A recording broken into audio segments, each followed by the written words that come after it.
Hi everyone, I'm Cheng from Rice University. Today I'm going to introduce our work, BNS-GCN. It is an efficient distributed training framework for graph convolutional networks. Let us first consider a scenario where we want to classify the category of an image. As the conventional practice, convolutional neural networks can be used as the powerful tool. But what if there are relationships among images? For example, products may have co-purchase relationship. If we buy one product, we are likely to buy another related one. If our dataset has this co-purchase relationship, we'd like to leverage it to improve the performance of our machine learning model. In such case, CNN is no longer suitable because it cannot handle unstructured data. Then, how can we incorporate the relationship among data samples? The answer is GCN, Graph Convolutional Network, which is the state-of-the-art model for capturing relationship. Let's see how GCN works. Suppose we have a graph where each node is associated with a feature. Then, the GCN takes the graph as input and computes a new feature for the node U. To do so, there are two steps to go through. First, we aggregate the features from its neighbors by using a module like average pooling to calculate features mean. Second, we feed the aggregated feature to a multilayer perceptron to update the node's feature.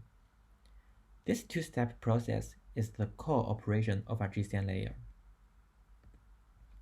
For the output feature, we can feed it to the next GCN layer and repeat this process. This is very similar to deep neural networks. For the final layer, we can use the output to other downstream tasks such as node classification or link prediction. Although GCNs are powerful, training them can be challenging because today's graphs are really large. For example, an Amazon co-purchase dataset contains more than 9 million nodes and 200 million edges. Even if we train a small GCN, this graph will require more than 100 GB memory. But modern accelerators have only limited memory capacity, such as 16 GB of a V100 GPU. As a result, this large graph training does not fit modern accelerators.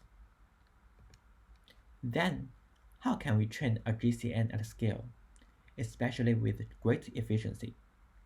These are the questions to be answered. Several solutions are powerful recently. We put them into three categories. Here is the first one. The key idea is to store the entire graph in CPU, because CPU memory is usually large and cheap. And then, it swaps a partial graph from CPU to GPU for training. Such an approach can be called a swap-based method, and several recent works belong to this category. These swap-based methods can scale to a large graph, but require heavy CPU-GPU swap, which slows down the training. Then is the second category. They slice features of each node across all GPUs, such that each GPU holds only a fraction of the features. When the entire feature is needed, these feature slices are then broadcasted to merge as an entire one. We call these as slice-based methods. They can achieve balanced workload, but suffer from expensive broadcast communication. Then is the last category, in which we simply partition the graph. And then we assign each partition to its own GPU. During training, we don't swap or broadcast, but need only point-to-point communication among GPUs for transferring features. As a result, its communication can be much cheaper. And we call it partition-based methods. These partition-based methods enjoy reduced communication overhead, but their drawback has not been well studied. In this work, we propose BNS-GCN, in which we identify the drawbacks of partition-based training, then propose a simple yet effective solution, and further provide both theoretical and empirical validation. To identify the drawbacks, let's first understand the partition-based training. We first separate the entire graph into multiple partitions. This is similar to data parallelism. Each GPU holds only a subset of the entire dataset. Then it computes local gradients and shear gradients with all reduce. But there is a key difference from data parallelism. We have dependencies in the graph. Let's have a closer look. As shown in this figure, some nodes need to aggregate neighbors' features that are stored in remote workers. To do so, we need to send these neighbors' feature to current GPU. And only after receiving all dependent features, we can now compute Gcn as usual and generate output features for all local nodes. Here we define two terms. For local nodes that we want to compute their features, we call them inner nodes. For dependent neighbors that are stored on other GPUs, we call them boundary nodes. With these understandings, we can now identify the drawbacks in partition-based training. Our first experiment measures the training time, and we break it down into three major components: compute, communication, and reduce. We can see that communication occupies 70% of total training time. Therefore, partition-based GCN training suffers from significant communication overhead. Then, we measure the memory requirement. We visualize the peak GPU memory consumption under different number of GPUs. The gray line shows the ideal case. When we double the GPU number, the peak GPU memory consumption should be halved. But unfortunately, the blue line shows the actual memory consumption. When comparing the two, we find that the partition-based training requires up to 2.6 times more memory than the ideal case. So is the second drawback. The memory requirement of partition-based training is not scalable. We further study the memory distribution of each GPU.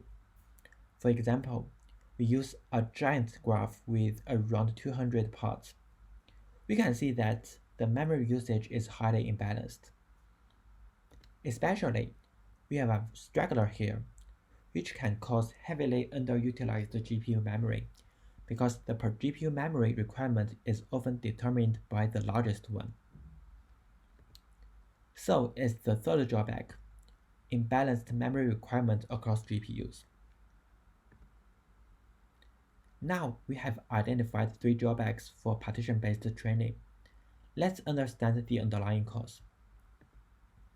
We first analyze the communication volume. In the previous slides, we defined inner nodes and boundary nodes. Inner nodes are the local nodes that we want to compute their features, and the boundary nodes are dependent neighbors that need to be transferred. Here we further define two variables, NIN and NBD. They represent the number of inner nodes and boundary nodes respectively.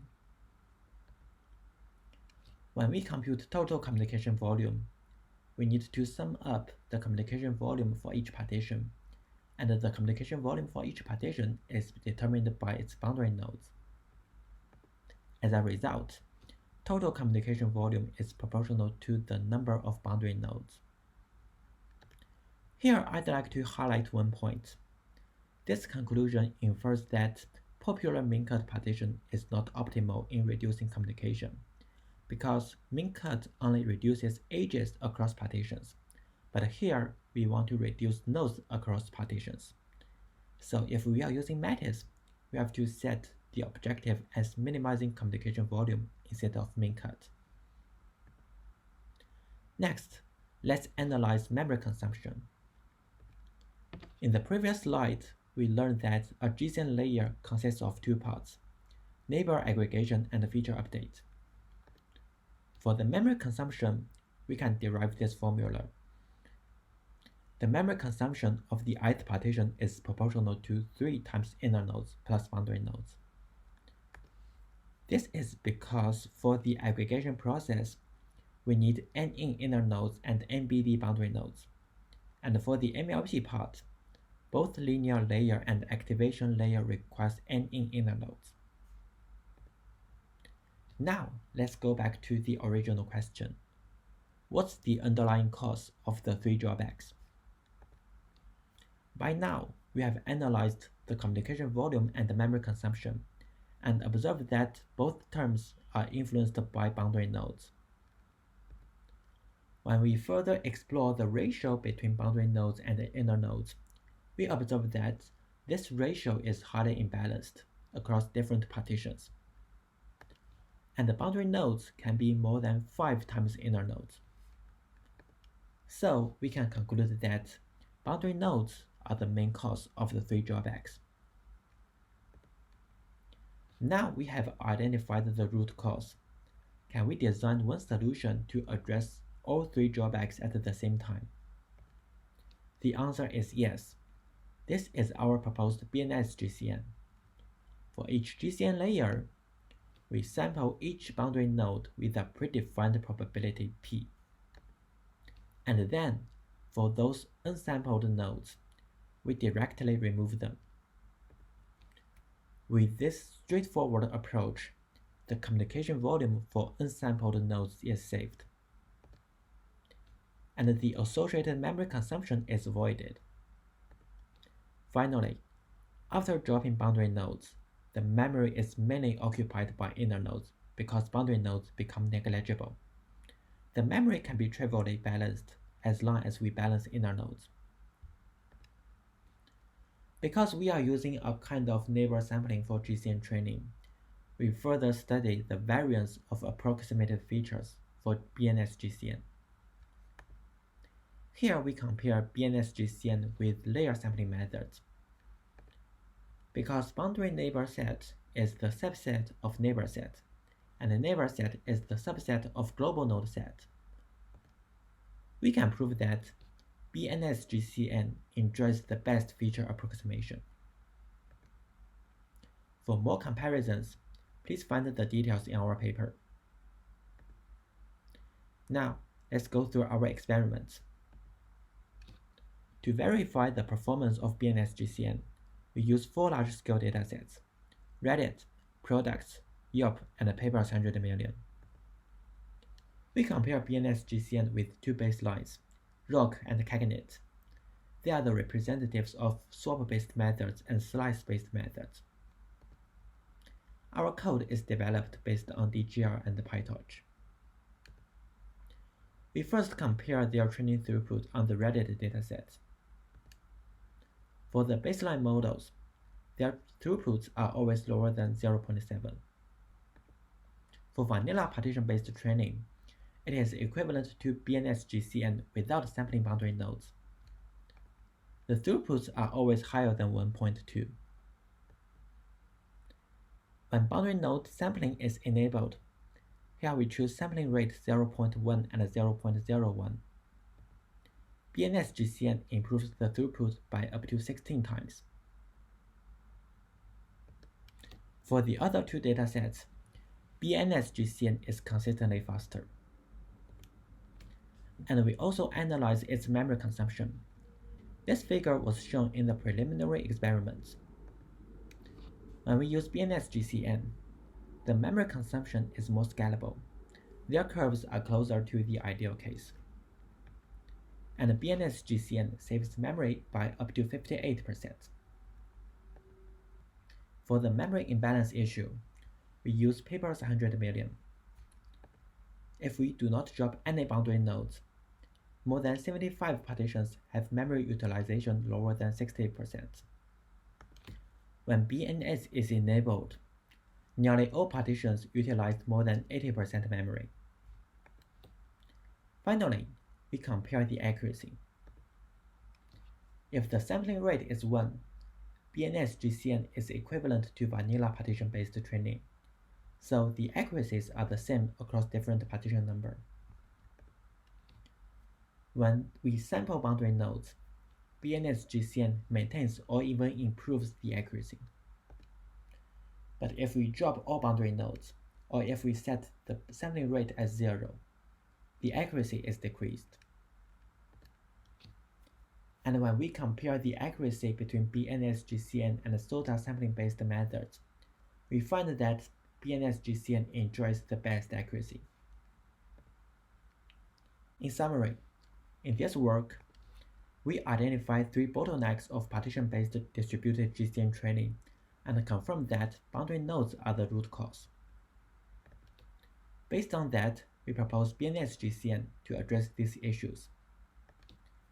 The theoretical and empirical analysis validate its performance. We have released our code. Welcome to explore it.